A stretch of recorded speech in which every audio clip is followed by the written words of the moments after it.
We have more bombshell reporting from ProPublica on the improper friendship dynamic between GOP mega donor billionaire Harlan Crow and Supreme Court Justice Clarence Thomas. Before we get into the most recent reporting on this that is pretty significant, the first piece that came out from ProPublica revealed that Clarence Thomas had been accepting all these gifts and lavish trips and hadn't been disclosing that information. And laws that were implemented after Watergate say that you're supposed to disclose when you're getting gifts of certain kinds. And again, Clarence Thomas did not. Now, and also the significant hundreds of thousands of dollars that was being spent on his behalf for these lavish trips, he did not make that information known. Now we have this from ProPublica. In 2014, one of Texas billionaire Harlan Crow's companies purchased a string of properties on a quiet residential street in Savannah, Georgia.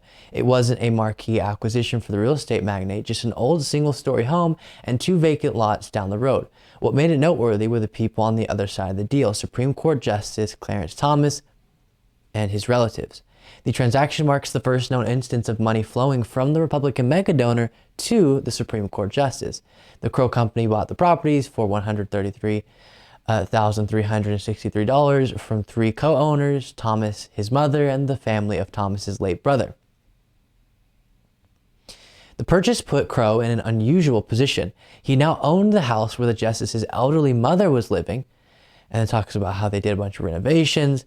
A federal disclosure law passed after Watergate requires justices and other officials to disclose the details of most real estate sales over $1,000.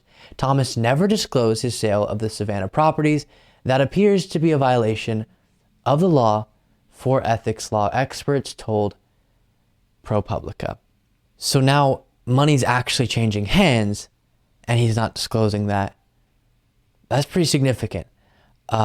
Whenever that's supposed to be something that he's doing. Just a little bit more. The disclosure form Thomas filed for that year also had a space to report the identity of the buyer in any private transaction, such as a real estate deal.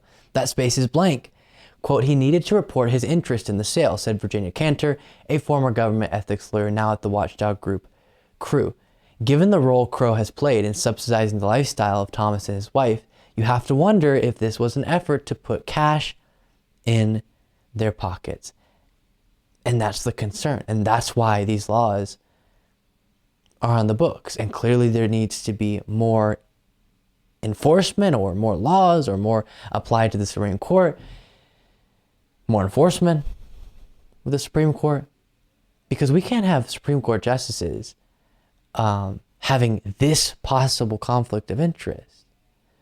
That's just not something we want to have to worry about, where a billionaire could come along, spend all this money for you, all these bougie things for you, and make you more likely to side with their interest instead of the law. And that is what could have happened here. You could say they're just friends and it just has happened this way, but there's no way for the American public to know that. This looks a whole lot like Clarence Thomas is getting wined and dined to an extreme level and possibly having his views shift on a few of those interpretations of the law when it comes time to help out the interests of both Harlan Crow and those who he was being surrounded by, Harlan Crow's business friends. And whether or not you think Clarence Thomas was influenced or not doesn't matter. It's the perception that matters. And it's important for Supreme Court justices to have the perception of legitimacy, the institution. And when you're doing stuff like this, clearly not wanting people to know about it, that's why you're not disclosing it, it decreases the belief in the legitimacy of the Supreme Court. It's hard to believe that Clarence Thomas is going to be able to approach these types of cases impartially, both cases relating to maybe things that affect his buddy here, or cases that relate to his wife's conspiracy theories, as he refused to take himself off of that one. Really, really wild. Great job from ProPublica. Yet another example, on top of him being a right-wing justice, also being unqualified in these ways.